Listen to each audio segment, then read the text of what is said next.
I am Jasmine Becket-Griffith, acrylic painter from Florida, and I am here at the Corey Helford Gallery in Los Angeles for my Magical Thinking show.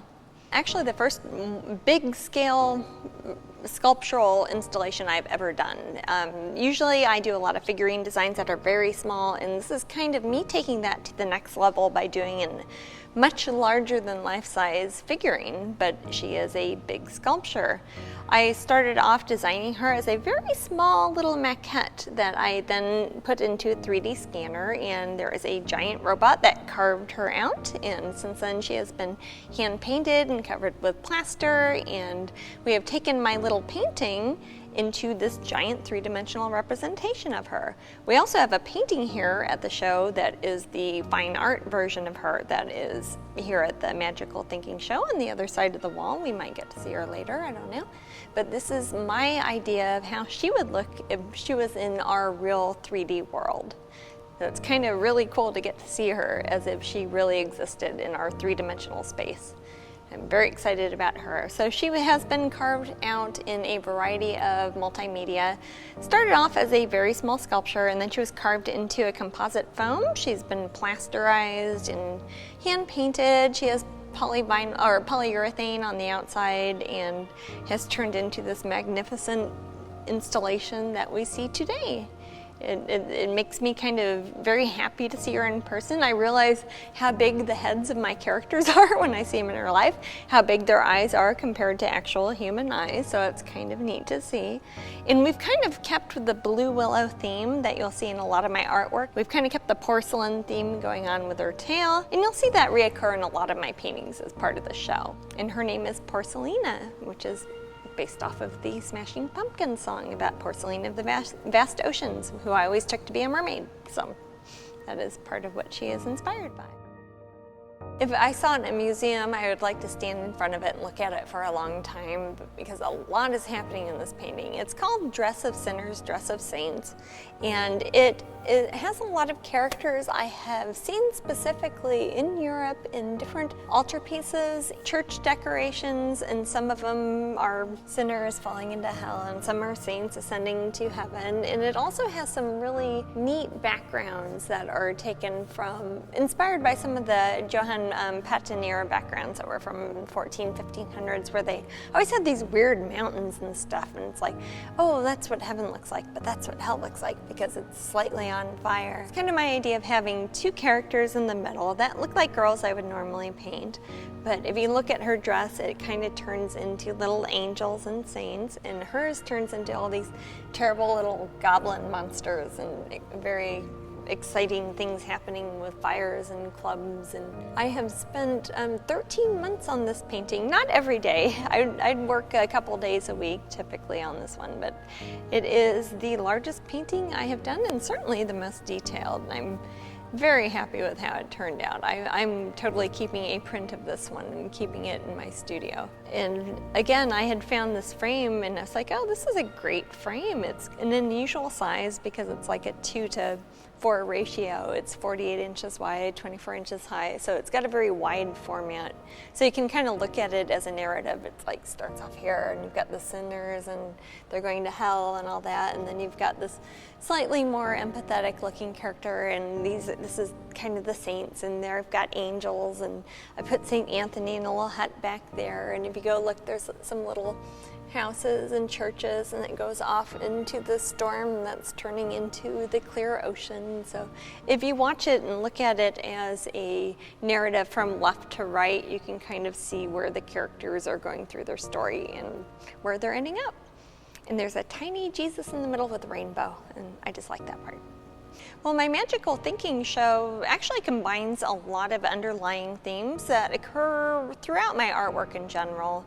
You'll see a lot of my ideas of pattern and repetition, which have to do with the idea of magical thinking, the idea of thinking something so much that it comes real, and I like that idea in the context of fantasy artwork. So you'll see things like I was talking about the blue willow pattern you see on my mermaids. You'll see the blue willow pattern show up a lot.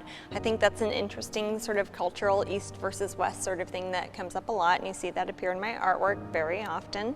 You also see things that are traditionally fantasy art like mermaids or fairies or dragons, but I've kind of put it into a different sort of context, and it's something that is not only something you would see now, but it's something you might have seen 500 years ago. I have an art history background, so you will see things from Hieronymus Bosch, you'll see stuff from the Bruegels, you'll see some Da Vinci stuff, a lot of even Monet you'll see pop up every now and then into my paintings. So I'm combining roughly 500 years of art history all into my head, and the cool stuff I like to see and the stuff I collect, and it's all combined into one show. You can probably tell I'm very classically influenced by the choice of frames I use in my different paintings.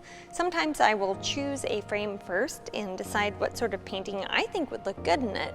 So I'll have things like the Rococo Trumeau frames with like a dressing mirror and a really elaborate sort of Baroque finish on it, and then I'll have a more really thick, ornate sort of Louis XIV versus Renaissance era frames on things, and that helps inspire me to decide what sort of painting to go into it. And some of them I'll do darker and more thick, and then I'll have some really super ornate, tiny, fancy little details, which makes this actually, I work on wood for the most part, so I'll have to actually, or my husband will help me cut out oddly shaped pieces of wood to paint on, since I do work in acrylic paints on wood panels, so we actually have to physically take the wood panels, cut them into a weird shape because we have a weird shaped frame like that one over there, and cut them in an odd shape, and a lot of it will be metric or even pre-metric shaped, and we have to cut them out, and then I base my idea of how I'm going to lay out the painting based on the frame. And alternately, I'll do a painting and think, oh, I'm going to hold on to this painting until I see a frame at an antique store, flea market, or Ruby Lane or eBay or something like that, until I see a frame that is really going to suit that picture.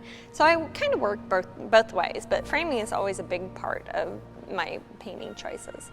Porcelina, the painting here, she is obviously the inspiration for the big mermaid sculpture we did, but this is a very good example of me finding a frame about 8 years ago at an antique store, and I refinished it so it was plaster on the outside to kind of keep up with the porcelain theme of the mermaid, because she has a porcelain tail, so I did kind of a porcelain plaster version of little figurines that have kind of a Rococo sort of look to it, but it also is obviously English/Asian sort of porcelain designs on it. Combining that goes with the white and the blue, and it matches the mermaid, and I put a little bit of gold on her tail up there, which I think is reflected in the sculpture also. So it ties, this frame is kind of the basis of the inspiration for the painting that I found the frame first and then did the painting. There's a mirror in it originally, and I had it as a mirror in my house forever, and I was like, oh, I finally thought of a painting I want to put in it. So we took the mirror out, and my husband cut a piece of wood to go inside of it and turned it into that. That took some doing because it's gold leaf on the little bits, and it was hard to get underneath the bed and put the plaster on it, and yeah, it turned out pretty cool. I hope whoever buys the original doesn't reframe it. So a lot of the miniature pieces I have here started off as studies or preparatory works for my larger paintings for the show. For example,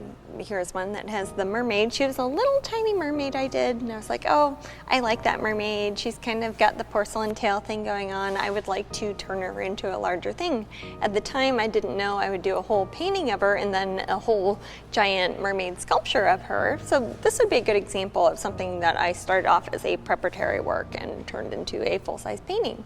Or the little porcelain dragons. I was kind of going the porcelain thing, so I took one of my usual dragons. I do a lot of little dragon sculptures for the Bradford Exchange, and I do a lot of sculptures for Disney and stuff like that.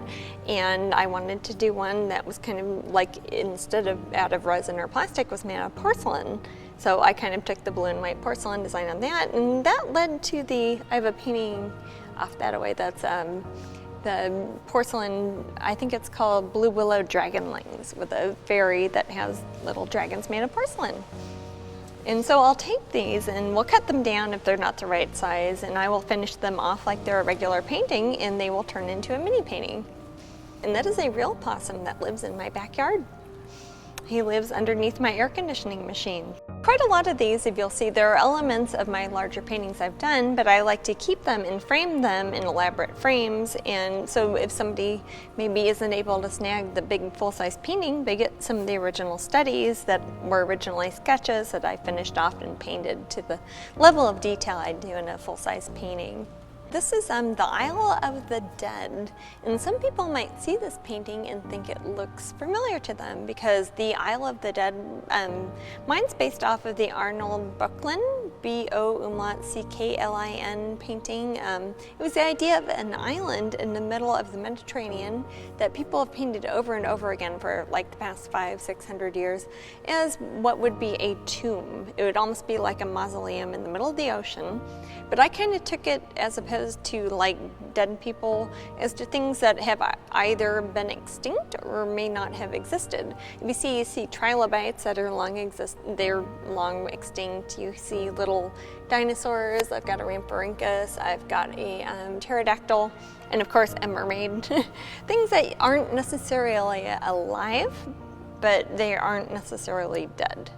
So I wanted to have that iconography of the Isle of the Dead. It's always a very symmetrical island with cypress trees in the middle, and there have been Salvador Dali did a painting of it. A lot of artists through time have done a version of the Isle of the Dead, and I wanted to do one. And I think water, I think mermaids, and I like the idea of things not necessarily being dead, but something that is just not here right now, but you can still appreciate it.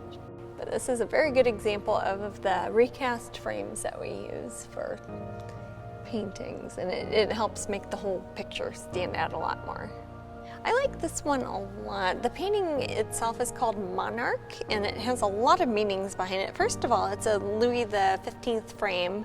It's an actual cast of a Louis XV frame. This one has been done contemporarily, but he's the idea I have of, hey, that was somebody who did fancy frames, and he had a lot of money to spend on his art department, basically, and really elaborate, over-the-top frames, and I really dig that. And then I think of her as being a queen because she has a little crown on her head.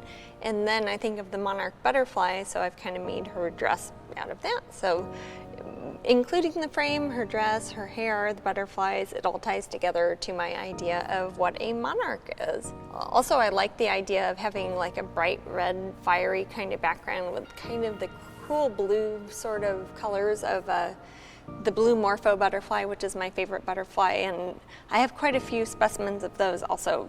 My whole understory of my studio is like a natural history museum. All right, this is another example of when I pick the frame before I pick the painting. This is what's called a Trumeau mirror frame, where you have a painting at the top, but then a dressing mirror on the bottom, which makes it kind of a functional thing you would have in your house as well as being a beautiful piece of artwork. It has a very Rococo feel, not quite Baroque, more Rococo. It has the swags of flowers in it, and more flowers are on the top, and a lot of little intricate detail, and then it's like 6 feet high, and it's a wonderful dressing mirror. But usually they would have some sort of sculpture or picture at the top, and I was trying to think of something that would be very pleasant to have in your dressing room, and I was thinking, oh, mermaids would be great, put some flowers in there. Since the frame itself has a lot of flowers and it has a lot of curlicues, some people call that's the rocaille that lends its name to Rococo, or the little curlicues on things. So I've kind of repeated the little curlicues that you see in the frame, like on the end of her tail, and I put them a little bit in her hair, a little bit on the roses, and when you tie that all together, it kind of turns it into one big piece of artwork, but it's also something nice to put in your dressing room or your closet. And I like the idea of a mermaid who is very floral based. She's not out in the ocean, she's kind of like in the woods, and there's a little bit of water there. It might not be there for long. She knows she won't last for very long, the way that a rose knows it's only there for a little bit. It's going to crumble up and turn into dust eventually. So she looks a little bit sad, but she's really looking pretty glorious while she's there. So that makes my heart happy, but a little sad. But it's a good painting. I like that one. Works really good with the frame.